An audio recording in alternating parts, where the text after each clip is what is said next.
Mercredi 25 octobre 2023, Partagez la mission. nous vous accueillons de nouveau sur votre chaîne L'Aventure dans la Parole. Quel que soit l'endroit où vous êtes maintenant ou encore ce que vous faites, nous voulons encore nous arrêter avec vous pour souhaiter que Dieu nous accorde discernement, sagesse par le Saint-Esprit dans sa parole en ce jour. Nous vous invitons à participer avec nous. Cliquez sur le pouce.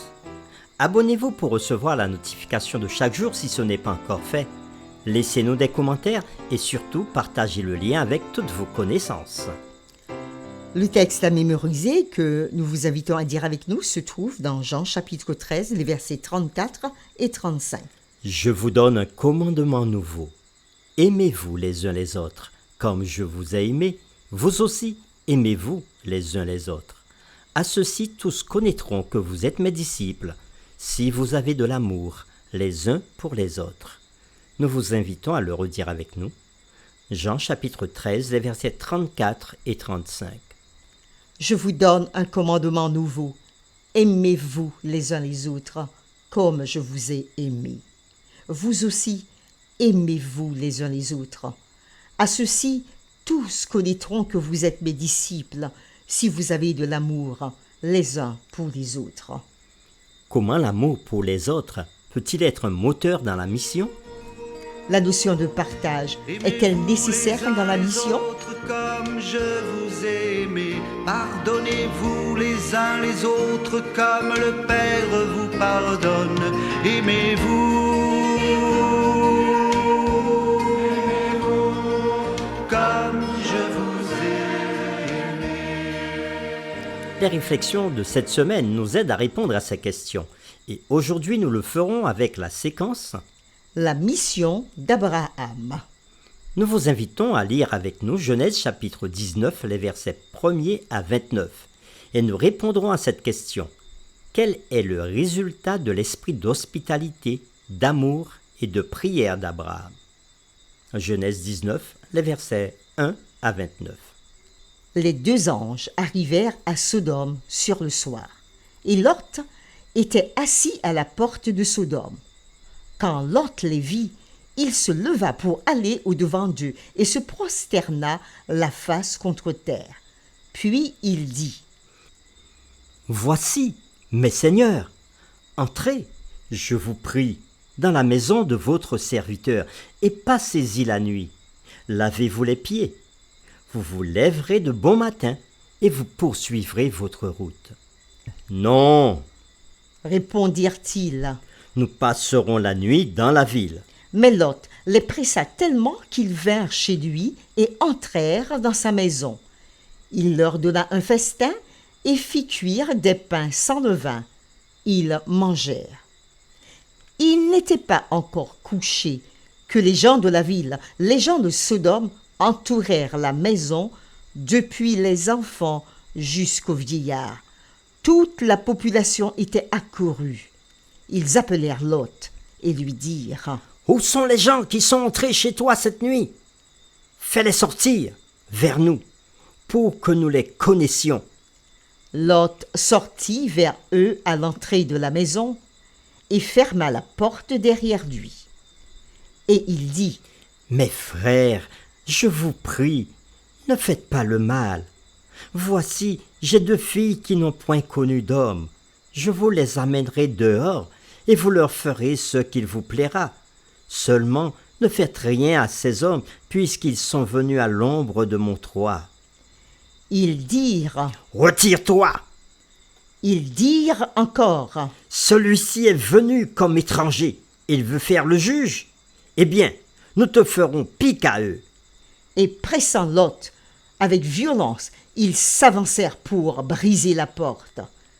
Les hommes étendirent la main, firent rentrer Lot vers eux dans la maison et fermèrent la porte. Et ils frappèrent d'aveuglement les gens qui étaient à l'entrée de la maison, depuis le plus petit jusqu'au plus grand, de sorte qu'ils se donnèrent une peine inutile pour trouver la porte. Les hommes dirent à Lot : « Qui as-tu encore ici? Gendre, fils et filles. et tout ce qui t'appartient dans la ville, fais-les sortir de ce lieu, car nous allons détruire ce lieu, parce que le cri contre ses habitants est grand devant l'Éternel.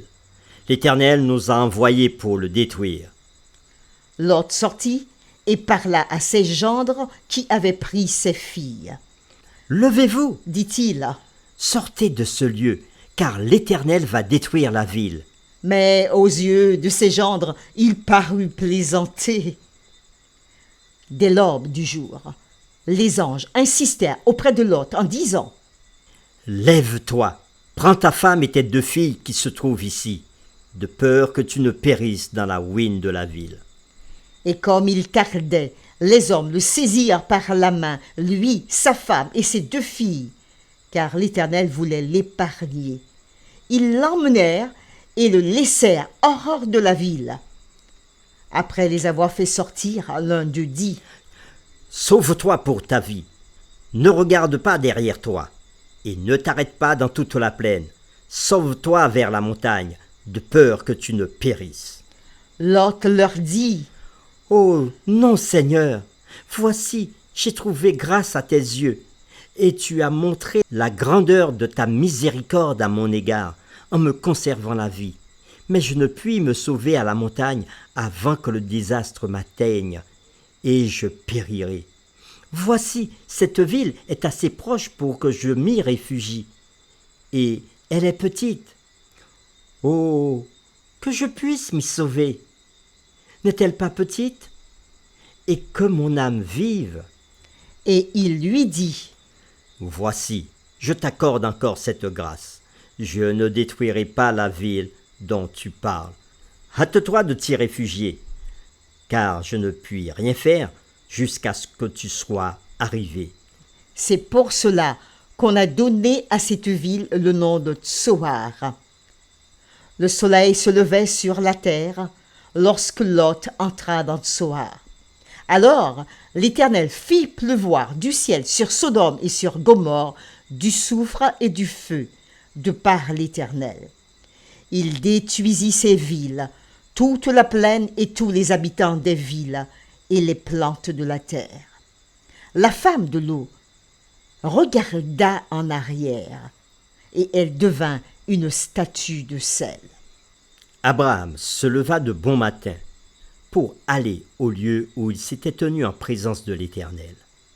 Il porta ses regards du côté de Sodome et Gomorrhe et sur tout le territoire de la plaine. Et voici, il vit s'élever de la terre une fumée, comme la fumée d'une fournaise.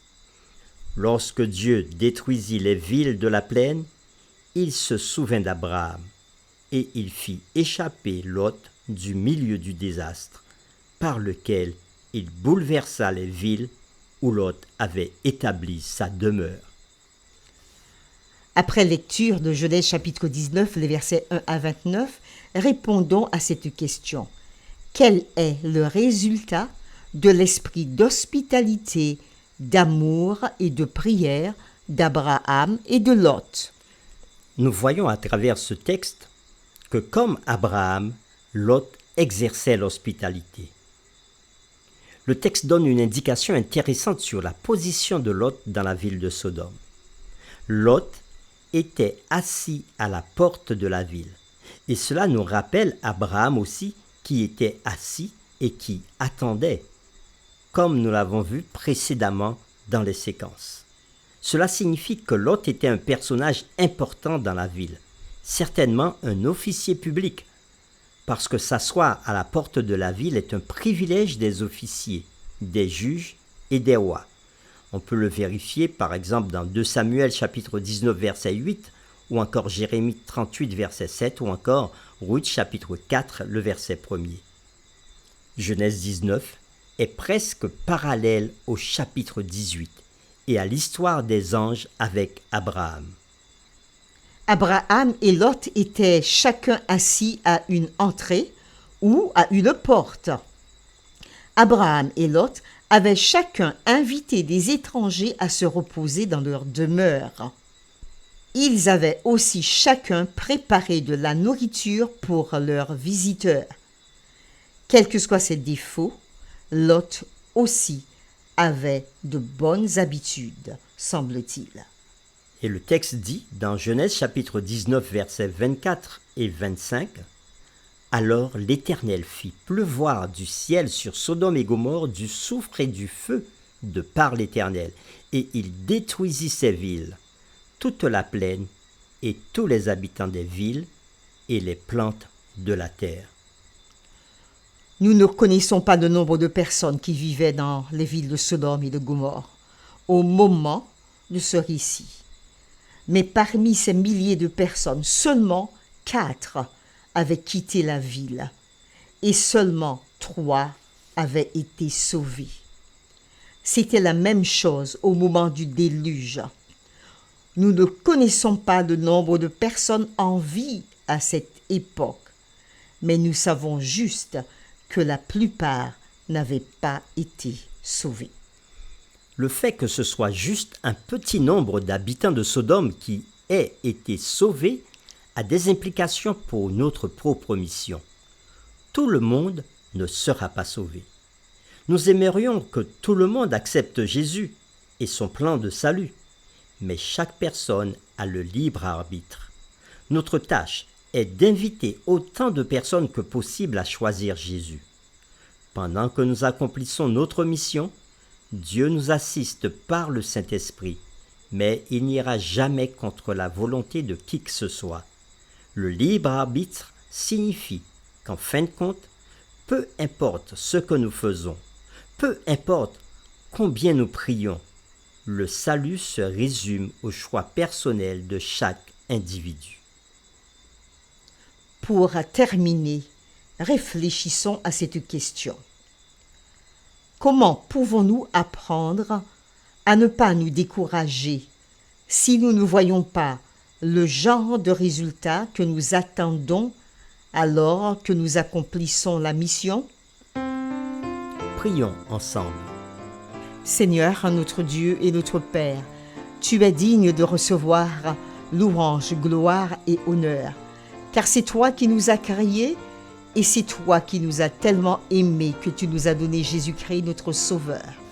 C'est toi qui as accompli pour la race humaine au-delà de ce qu'elle peut faire.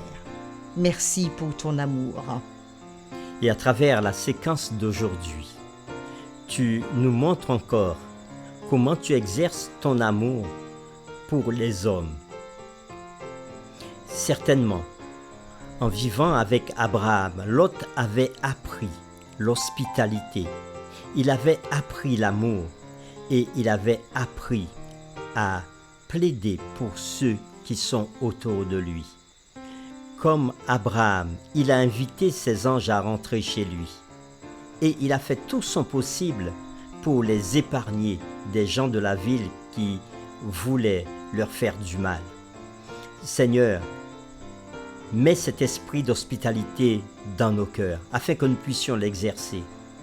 Mais mets aussi ton amour dans nos cœurs pour que nous puissions continuer à prier pour ceux qui sont autour de nous. Tu nous dis aussi que chacun a le libre arbitre, chacun a le choix de t'accepter comme Seigneur et Sauveur. Peut-être qu'il y a longtemps que nous prions pour quelqu'un, mais nous ne voyons pas sa conversion. Aide-nous à nous rappeler jour après jour qu'il nous faut persévérer dans la prière, mais que chaque individu choisit pour sa vie éternelle. Merci Père de nous donner la force de continuer notre mission d'intercession. Nous t'avons prié au nom de Jésus.